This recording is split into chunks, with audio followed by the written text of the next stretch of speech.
I know things have been really strange lately, and you really can't do the things you usually could.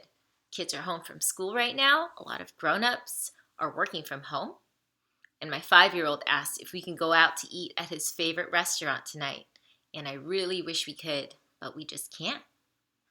We need to stay home to give this world a time it needs, so that all the world and the people in it can heal.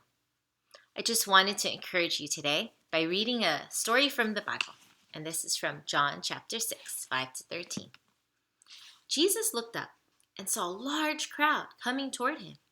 So he said to Philip, "Where can we buy bread for these people to eat?" He asked this only to test Philip. He already knew what he was going to do. Philip answered him, "Suppose we were able to buy enough bread for each person to have just a bite. That would take more than a half a year's pay."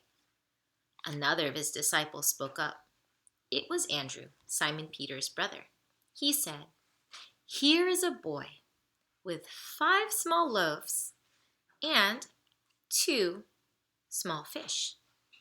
But how far will that go in such a large crowd?" Jesus said, "Have the people sit down." There was plenty of grass in that place, and they sat down.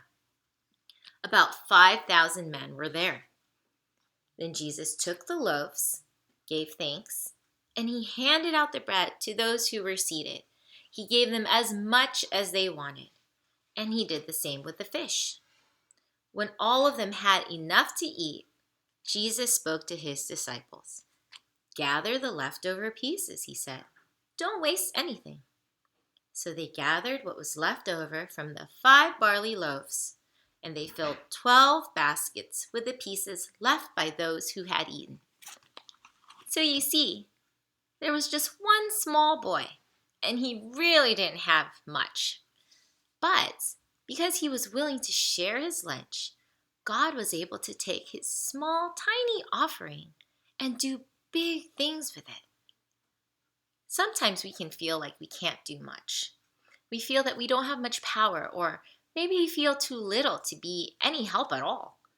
From our story, you see that whatever small thing you can do, God can take and make it greater.